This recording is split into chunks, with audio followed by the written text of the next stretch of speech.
Happiness, we all want it, we all search for it. Yet most of us wait for the world to make us happy. A better job, a better house, a better relationship. But tell me honestly, isn't it strange that we wait for life to change before we choose to smile? What if the real secret is not waiting, but pushing ourselves to be happy every single day? Happiness is a choice, not a result. Most of us believe that happiness is something that will happen after. After I get that promotion, after I buy that car, after I finally move into a bigger house, after someone loves me the way I want to be loved. We live in this constant waiting mode, postponing joy as if it's a prize we only deserve when life is perfect. But the truth is, if we keep waiting for life to be flawless, we'll wait forever, because life will always have imperfections, struggles, and unexpected turns. Think about it. When you were younger, you thought, once I grow up, I'll be happy. Then you grew up and thought, once I finish school, I'll be happy. After school, it became, once I get a job, I'll be happy.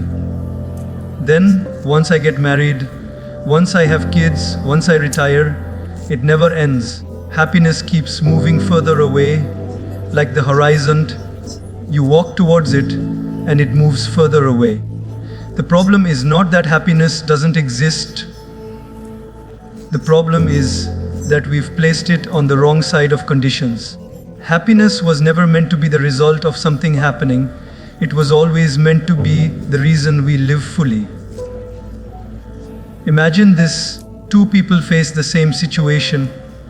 One loses his job and falls into despair, thinking life is over. The other loses his job and says, "This is my chance to grow, to try something new."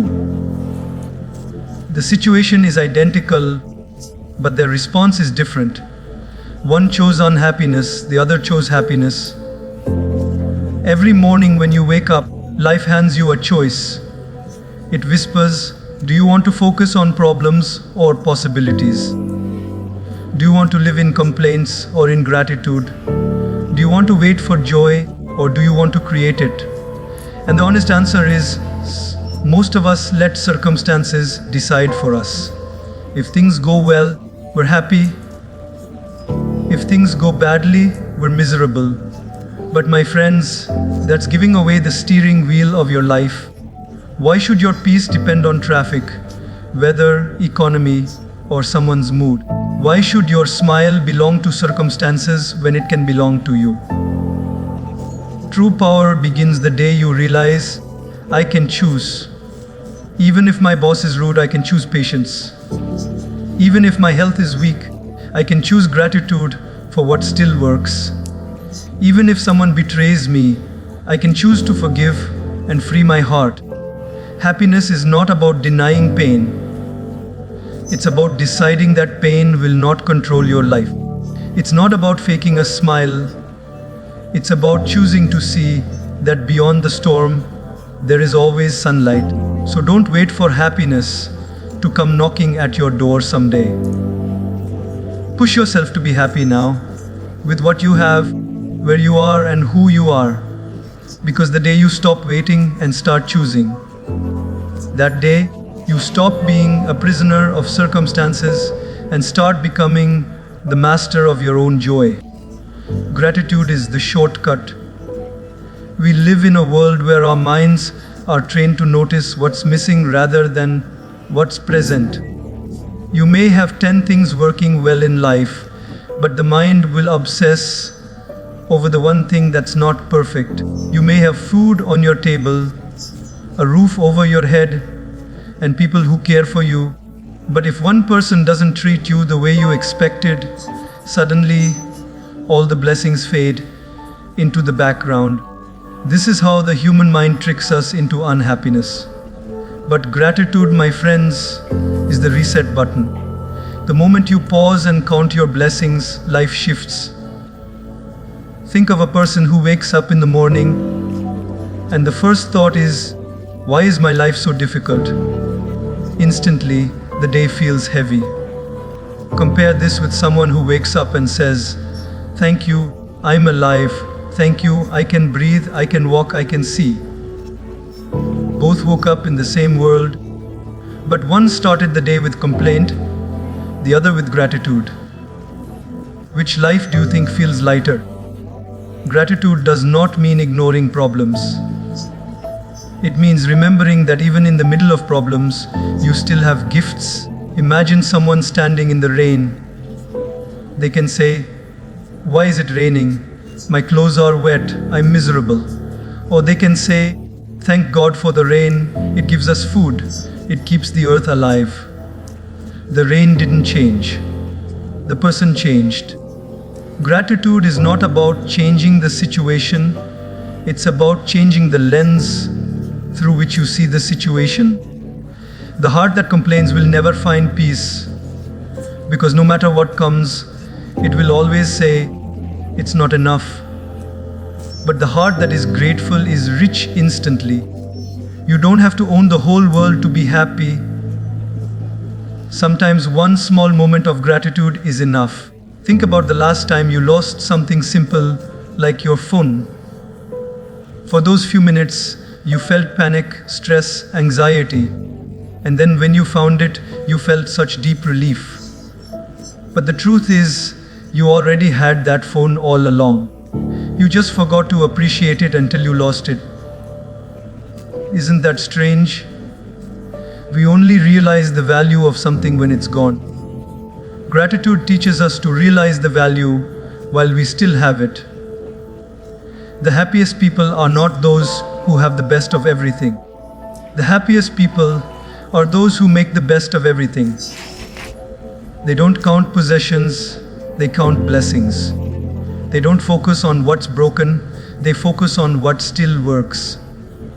Gratitude is not just a thought, it is an attitude that transforms ordinary moments into extraordinary ones.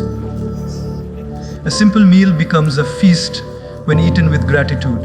A small house becomes a palace when filled with gratitude. Even a difficult life becomes bearable when gratitude sits in the heart. So if you truly want happiness, don't chase it in achievements. Don't chase it in material things. Start with gratitude. Before you sleep, close your eyes and count 3 things you are thankful for today. It might be small, like a smile from a stranger, or big like the love of your family. Do this daily and you'll see a miracle. Your heart will slowly train itself to focus on abundance, not lack. And once you see abundance, happiness will stop being something you're chasing. It will become something you're living. Smile as a discipline. Most people think smiling should only come when something funny happens, when life gives us a reason, when someone treats us well, or when success knocks on our door. But if you wait for the world to make you smile, you may spend most of your life with a straight face. A smile, my friends, is not just a reflection of happiness. It is also a creator of happiness. It is not just a result, it is a discipline. Science has proven something very interesting. When you smile, even if it's forced, your brain releases chemicals, dopamine, serotonin, endorphins, that make you feel better. It's almost like your body tricks your mind into happiness. That means sometimes the act comes before the feeling. Just like going to the gym. You may not feel like working out, but once you start moving your body, energy follows. Similarly, you may not feel like smiling, but once you lift those lips upward, joy begins to follow. Think about children. They smile hundreds of times a day for the simplest things. A butterfly, a balloon, a silly joke, sometimes for no reason at all. That's why they radiate so much light. But as we grow older, life teaches us to frown more, complain more, carry the weight of stress, and smile less. We tell ourselves, "I'll smile when things get better." But things don't automatically get better. We must bring the smile back, not as an occasional reaction, but as a daily practice. There's a story about a man who lived a very tough life, full of struggles. Yet, people around him always said, he has such a peaceful face, always smiling. One day, someone asked him, how do you manage to smile even with so many problems? And he replied, because problems will always exist. If I stop smiling, I will lose twice. Once because of the problem, and again because I let it steal my joy. That is wisdom. Smiling doesn't remove difficulties, but it makes us strong enough to go through them. A smile also has a mysterious power. It's contagious. When you smile at someone, most of the time they smile back. One simple smile can lift someone's mood, make them feel seen, give them hope, or remind them that kindness still exists in the world. You never know how much difference one smile can make. Sometimes people are fighting silent battles, and your smile might be the light they needed in that moment. Now, does that mean you should fake a smile all day and suppress your real emotions? Not at all. It means you should learn to practice smiling as a choice, as an anchor. Even on a hard day, you can still choose to find one thing to smile about. Even in stress, you can still choose to give someone else warmth through your smile. It's not about pretending that life is perfect. It's about choosing not to let imperfections steal the beauty of your expression. So tomorrow morning, when you wake up, don't wait for a reason. Look in the mirror and smile. Not because everything is perfect, but because you're alive, because you have another chance, because your smile is not a reward, it's a discipline. If you make this simple habit part of your daily routine, you will not just look happier, you will start feeling happier, and slowly, life itself will begin to smile back at you. Don't compare, appreciate. One of the fastest ways to kill happiness is to look at what others have and measure your life against it. The mind is restless, always scanning, always calculating. He has a better car. She has a nicer house. They travel more. Their relationship looks happier. Their children are smarter. Their life is easier. And the more you compare, the more you feel less. Comparison is like a thief that sneaks into your heart and robs you of joy silently. You may have enough to live peacefully, but the moment you compare, what you have suddenly feels small. Think of this. You buy a phone, you're excited, you love it, you're proud of it.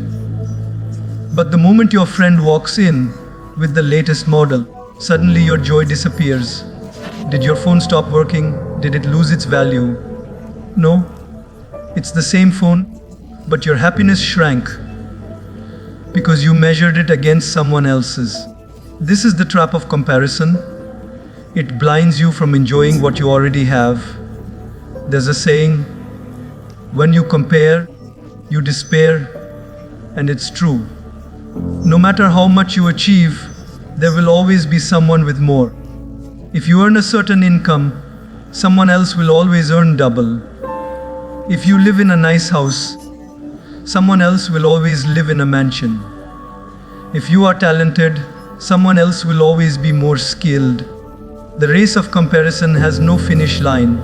Even the richest, the most successful, the most admired people in the world sometimes feel insecure when they compare themselves with others. That means comparison doesn't end with success, it continues forever.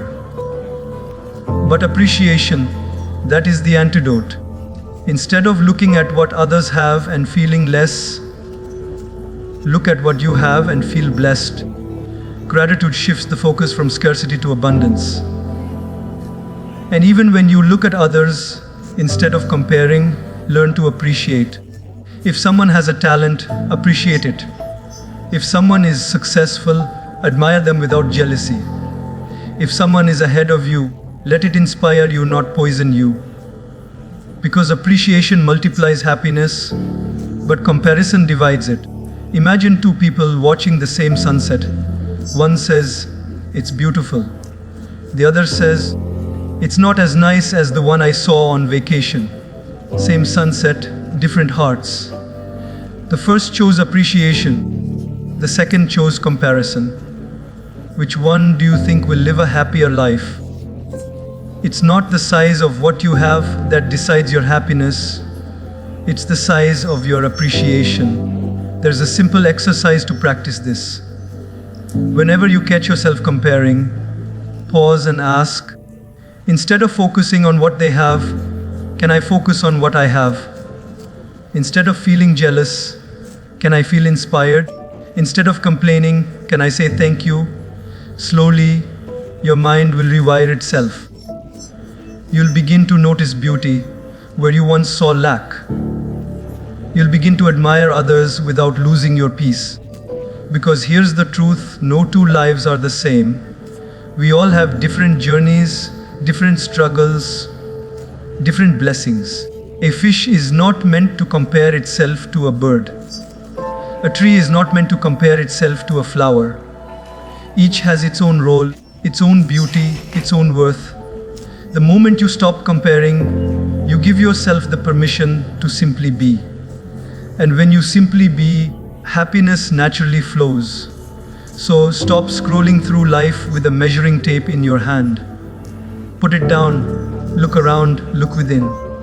Appreciate the little victories, the small blessings, the ordinary moments. Because when you stop comparing and start appreciating, life stops being a competition and starts becoming a celebration.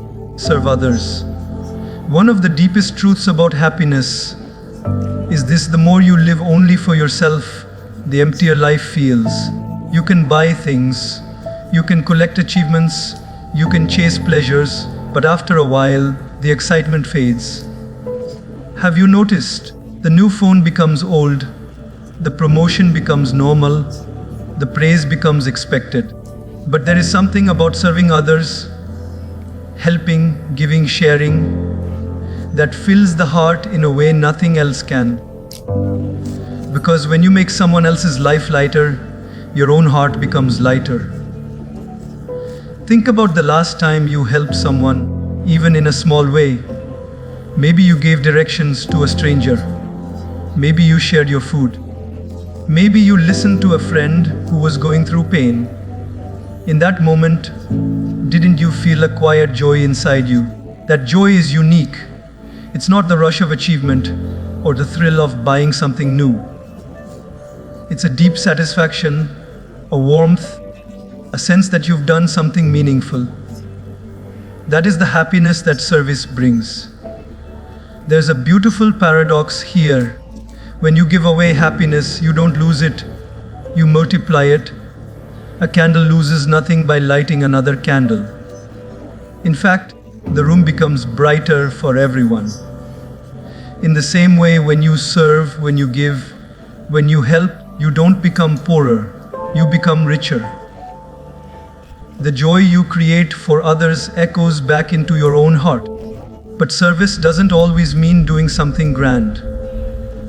Sometimes we imagine that serving others means building schools, hospitals, or donating millions. Those things are wonderful, but service also hides in small, everyday gestures. Smiling at a tired cashier, holding the door open for someone, checking in on a lonely neighbor, encouraging a child, listening without interrupting. These are acts of service too. And they matter. Because for the person receiving it, that small act could mean the world. Some people say, "But I have so many problems myself. How can I serve others?" The truth is, you don't have to wait until your life is perfect. In fact, serving others even when you are struggling can heal you faster than self-pity ever will. When you shift your attention from my pain, my problem, to how can I ease someone else's pain, suddenly your own burden feels lighter. Helping others doesn't erase your struggles, but it gives you strength to bear them. History is full of examples of people who found happiness not in what they took, but in what they gave. The greatest teachers, Leaders, saints, and guides were not the richest or the most powerful. They were the ones who served humanity. And even in our own lives, we remember people not for what they owned, but for how they made us feel. Nobody says, "I'll never forget his expensive watch." We say, "I'll never forget how kind he was to me when I was down." That's the legacy of service. It outlives everything else. So, if you want happiness that lasts, don't only ask, "What can I get today?" Ask, "What can I give today?" Don't only wake up with the thought, "How can the world make me happy?" Wake up with the thought, "Whose life can I touch today?" Because when you live for yourself, happiness is small and temporary. But when you live for others, happiness becomes abundant and enduring. Serve not because others deserve it. Serve because serving makes you deserve happiness. Control the controllables. One of the biggest sources of unhappiness is the habit of trying to control everything. We want life to move according to our script. The weather should be pleasant. People should behave the way we expect. Opportunities should come on time. Results should match our effort. But reality doesn't work like that. Life is full of things outside our control. Traffic, economy, politics, weather, other people's moods, other people's decisions. And yet, most of our energy is spent fighting battles we can never win. Think of how much time we waste being angry at rain, being frustrated at traffic, being upset because someone didn't say what we wanted to hear. Can we change the rain? Can we clear the traffic with our frustration? Can we rewire someone else's personality overnight? No. Yet we allow these things to ruin our peace. That's like trying to stop waves in the ocean with your hands. You will exhaust yourself and still end up wet. The secret is learning to separate life into two zones, what you can control and what you cannot. Once you see the difference, happiness becomes much easier. For example, you can't control if someone speaks rudely to you, but you can control whether you respond with anger or with calm. You can't control whether the market goes up or down, but you can control how wisely you spend and save. You can't control if tomorrow brings challenges, but you can control how prepared, how resilient, how positive you are when challenges come. A wise person once said, "You cannot stop the wind, but you can adjust your sails." That is the art of life. Instead of wasting time trying to stop the wind, learn to adjust, to adapt, to bend without breaking. Happiness doesn't come from controlling the uncontrollable. It comes from mastering your own choices in the middle of chaos. Think of a person stuck in a traffic jam.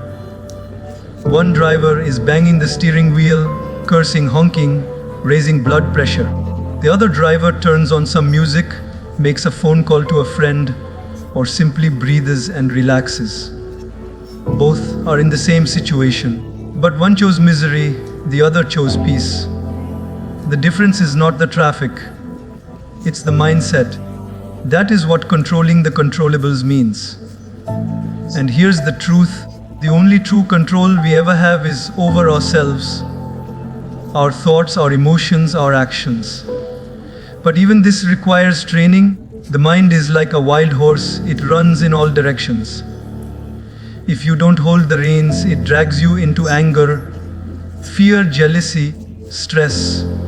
But if you train it, if you remind yourself, "I cannot control everything, but I can control myself," then you take back power from the world and place it in your own hands. The happiest people are not those who have a life without problems.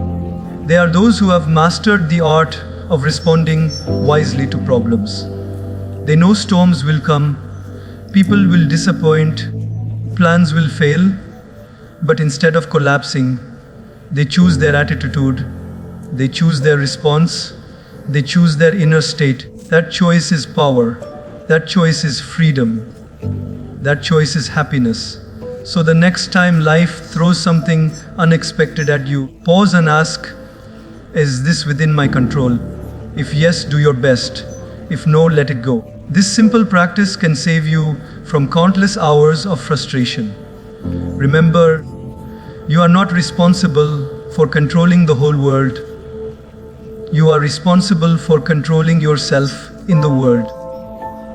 And when you master that, happiness will no longer depend on everything going right. It will depend on you making the right choice, no matter what happens. Mind your inner dialogue. Every day, from the moment you wake up till the moment you go to sleep, there's a voice constantly speaking inside your head. That voice is powerful. It shapes how you see yourself, how you interpret the world, and how you feel about life. Yet most of us don't even notice it. We pay attention to what others say to us, but we forget to pay attention to what we say to ourselves. And sometimes, what we tell ourselves is far more damaging than what the world says. Think about it. How many times have you caught yourself thinking, I'm not good enough. I always fail, nobody cares about me. My life is a mess.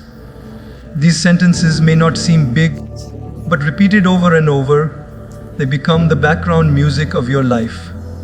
If the inner dialogue is negative, life feels heavy, hopeless, stressful. But if the inner dialogue is encouraging, I can handle this, I am learning, I am growing, I am worthy, then life feels lighter, more hopeful, more joyful. The words may look small, but the effect is enormous. The mind is like soil. Whatever seeds you plant, positive or negative, will grow. If you constantly plant seeds of fear, self-doubt, criticism, those will grow into weeds that choke your happiness. But if you plant seeds of encouragement, gratitude, compassion, those will grow into flowers of joy and confidence. You can't control every thought that pops up, but you can control which ones you water with your attention. There's a story of a young boy who once asked his grandfather, "Grandpa, I feel like there are two wolves inside me. One is angry, jealous, negative, and the other is kind, positive, peaceful. Which wolf will win?" The grandfather replied, "The one you feed." That is exactly how our inner dialogue works. If you feed your mind with constant self-criticism, the negative wolf becomes stronger. But if you feed it with self-love and positive reminders, the positive wolf takes the lead. It doesn't mean you lie to yourself or pretend life is perfect. It means you speak to yourself the way you would speak to a dear friend. If your friend made a mistake, would you call them worthless? No, you'd encourage them, remind them of their strengths, tell them they can try again. Yet when we make mistakes, we are often harsh, cruel, unforgiving to ourselves. Why? If we deserve compassion from others, don't we also deserve compassion from ourselves? The inner dialogue also decides how we handle challenges. Two people can face the same failure. One tells himself, "This proves I'm a loser." The other tells himself, "This is a lesson, I'll come back stronger." Same failure, different dialogue, completely different future. The first person gives up, the second grows. Happiness isn't in avoiding failure, it's in choosing a dialogue that turns failure into fuel. Here's something practical. Start noticing your inner voice. When you catch yourself saying something negative, pause and reframe it. Instead of, "I can't do this," try, "I'll find a way." Instead of, "I always mess up," try, "I'm still learning." Instead of, "Nobody loves me," try, "I will love myself enough to attract love." Small shifts, repeated daily, can rewire the mind. Slowly, your inner dialogue transforms from being your enemy into being your greatest ally. The truth is, the longest conversation you will ever have in life is the one with yourself. No one else speaks to you as much as you do. That means your inner dialogue will either build you or break you. So choose it wisely. Encourage yourself, forgive yourself, remind yourself of your worth. Because when the voice inside you becomes kind, supportive, and uplifting, the whole world outside starts feeling more peaceful. And when the